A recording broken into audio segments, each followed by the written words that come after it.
Yo, what's up everybody? Gaspar Balraj Nelson Mandela's Long Walk to Freedom. This chapter is a big deal.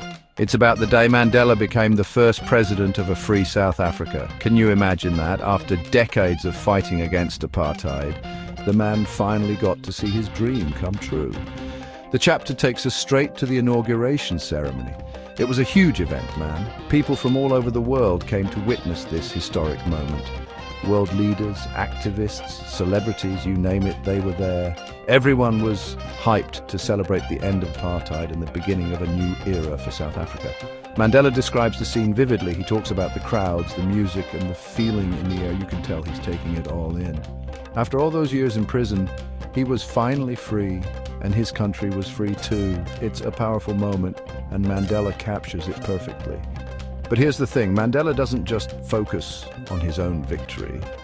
He uses this moment to talk about the struggle of all South Africans. He reminds everyone that freedom wasn't just handed to them, it was earned through years of sacrifice and struggle.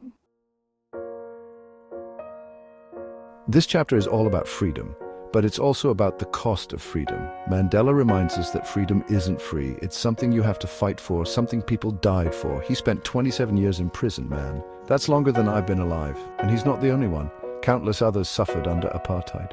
Mandela talks about the resilience of the human spirit. He talks about how even in the darkest of times, people never gave up hope. They kept fighting for what they believed in, even when it seemed impossible. That's resilience right there. And then there's the theme of justice. Mandela always believed in justice.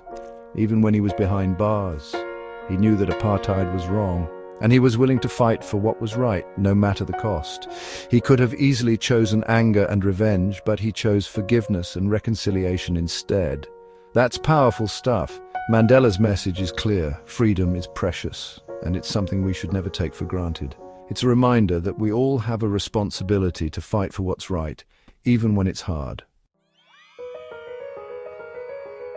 Man, Mandela was something else. This chapter really gives you a sense of the kind of person he was. He was humble, compassionate, and incredibly strong. Imagine going through what he did and coming out the other side without being filled with rage. That's next-level strength.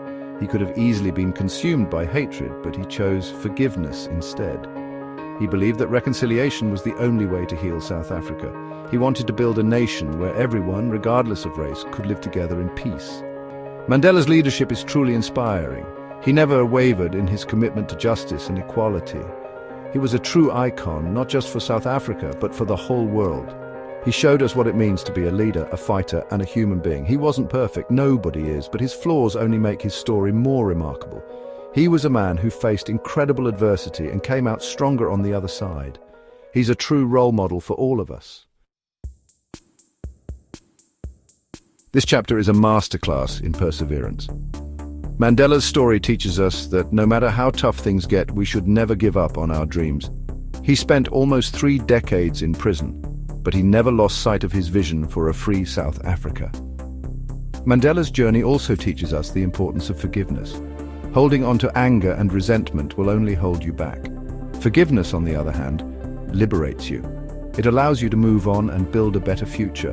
This chapter asks us to think about our own values. What do we stand for? What are we willing to fight for? Are we living up to our full potential? These are tough questions, but Mandela's story inspires us to ask them and to strive for something greater than ourselves. Mandela's message is timeless. Never give up, never lose hope, and always fight for what you believe in. It's a message that resonates with people all over the world, regardless of their background. Section 5, A Tone of Triumph and Hope. This chapter is bursting with emotion. You can feel the joy, the relief, and the hope radiating from every page. It's a celebration of freedom, not just for Mandela, but for all South Africans. Even though Mandela talks about the struggles of the past, the overall tone is optimistic. He knows that the future is bright and he wants everyone to share in that hope. He's not dwelling on the negativity, he's looking ahead to a better tomorrow. The language Mandela uses is powerful and evocative. He paints a vivid picture of the inauguration ceremony, making you feel like you're right there with him. You can sense the weight of the moment, the culmination of years of struggle and sacrifice. This chapter is a reminder that even in the darkest of times, there is always hope. Mandela's story is a testament to the power of the human spirit to overcome even the most daunting obstacles. Section 6.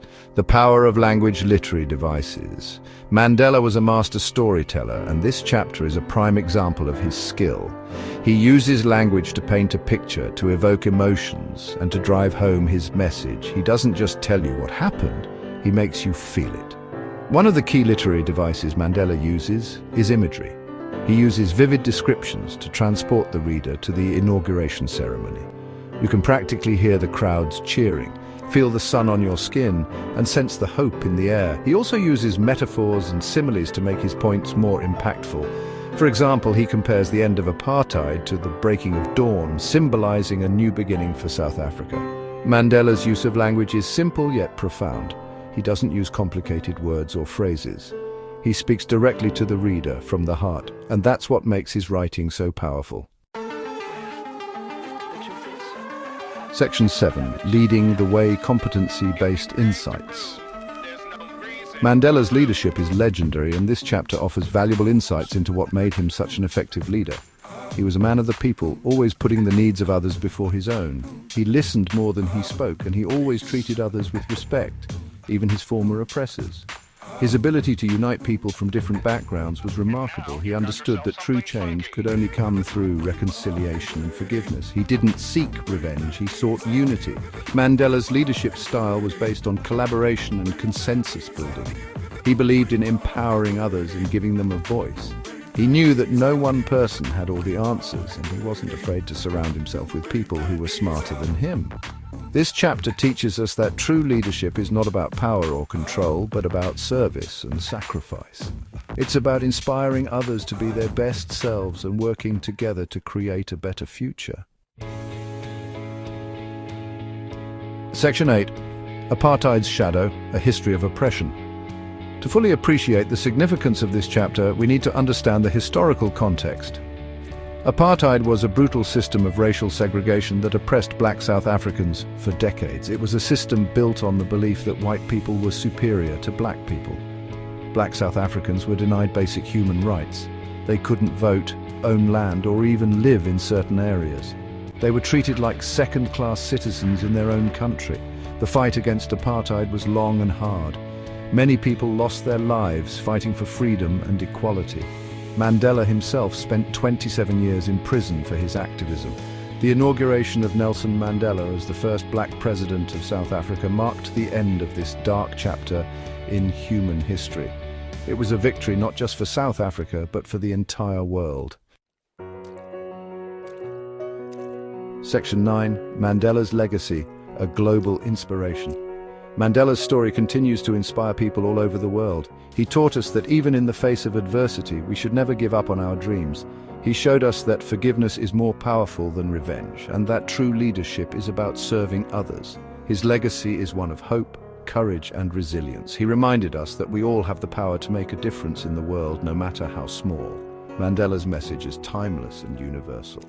It transcends race, religion, and nationality. He showed us that we are all connected and that we have a responsibility to fight for a more just and equitable world. So let's honor Mandela's legacy by continuing to fight for what's right, by showing compassion to those in need, and by never giving up on our dreams of a better tomorrow. Peace out.